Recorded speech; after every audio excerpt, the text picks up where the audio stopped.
Assalamualaikum warahmatullahi wabarakatuh. Saya Randian Saputra dari PBI 6C. Oke, jadi di video kali ini saya akan menyampaikan poin-poin penting dalam video atau link video di YouTube tersebut yang sudah tertera di dalam video ini. Pentingnya ilmu sejarah atau ilmu at-tarikh. Ilmu sejarah adalah salah satu bidang kajian ilmu dalam tradisi keislaman. Seseorang yang tidak memiliki pengetahuan sejarah, maka ilmunya tidak akan lurus karena tidak mengetahui secara utuh perkembangan ilmu atau peristiwa. Meskipun penting, ilmu sejarah kurang mendapat perhatian di kalangan umat Islam. Perkembangan pesat agama Islam dalam satu hal yang mengagumkan bagi para penelitian adalah cepatnya perkembangan ajaran Islam dalam waktu kurang dari 100 tahun sejak masa kenabian. Penelitian dan orientasi Barat, Huck Kennedy, dalam bukunya The Great Conquest of Islam, menyatakan bahwa Islam menyebar di 3 benua, yaitu Mesir, Syam atau Syria, dan Persia atau Iran. Hanya 50 tahun setelah wafatnya Nabi Muhammad SAW, bahasa Arab yang sebelumnya tidak dikenal menjadi bahasa dunia dan internasional dalam waktu kurang dari 100 tahun. Kondisi bangsa Arab pra-Islam sebelum Islam datang, bangsa Arab tidak dikenal dalam kancah peradaban dunia. Pencapaian peradaban orang Arab pada saat itu hanya sebatas menjadi penyair atau pedagang. Tidak ada ilmuwan besar atau arsitek yang menyaingi peradaban Romawi atau Persia. Dunia didominasi 2 peradaban besar, yaitu Romawi, Bizantium di barat, dan Persia di timur. Perubahan setelah kedatangan Islam. Setelah Islam datang melalui Nabi Muhammad SAW, bangsa Arab yang semula tidak diperhitungkan tiba-tiba muncul sebagai kekuatan dan entitas baru yang mendominasi 2 peradaban besar sebelumnya. Wilayah-wilayah seperti Mesir, Syria, dan Persia yang sebelumnya memiliki peradaban berbeda berubah menjadi Arab Muslim dalam waktu kurang dari 100 tahun. Masa kejayaan Islam, dinasti Abbasiyah.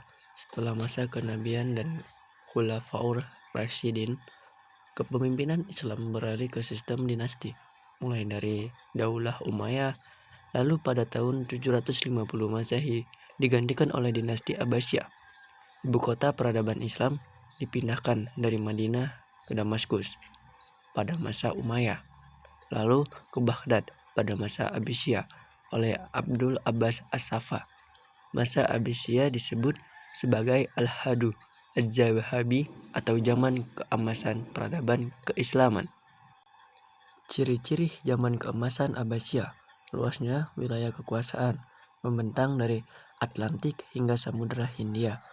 Kuatnya pemerintahan dengan integritas.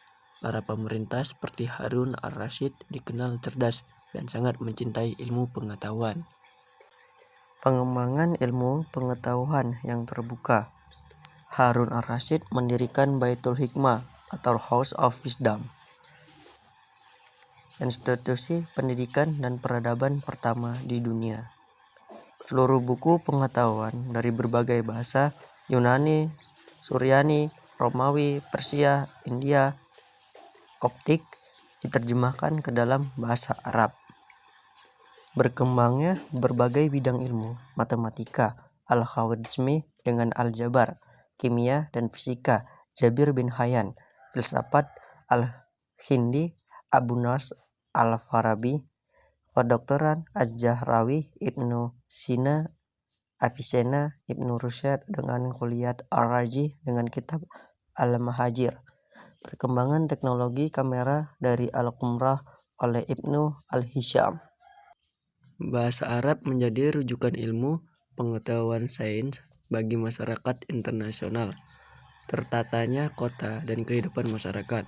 Kota-kota maju dan masyarakatnya tertata. Bahkan ada istilah tahbah hadada yang berarti menjadi bagian dari peradaban Baghdad. Integrasi ilmu umum dan ilmu keagamaan. Tokoh-tokoh seperti Jabir bin Hayyan adalah ahli kimia dan fikih. Ibnu Ras adalah dokter filsuf, hakim agung, dan ahli fikih. Faktor penyebaran Islam yang cepat dan masa depan peradaban Islam. Faktor utama penyebaran Islam yang cepat adalah akhlak yang luhur atau al-qalam dan kemampuan untuk mengambil hati orang-orang. Contohnya adalah kisah Nabi Muhammad SAW di Taif yang tetap mendoakan kebaikan bagi penduduk yang menyakitinya. Said Nursi, seorang ulama Turki, memiliki optimisme bahwa Eropa sedang hamil Islam dan umat Muslim harus mempersiapkan kelahirannya. Said Nursi percaya bahwa bangsa-bangsa maju secara fisik memiliki kerapuhan spiritual, dan Islam dalam mengatasi kritis spiritual tersebut. Kebangkitan peradaban Islam harus dijalani dengan ilmu dan adab.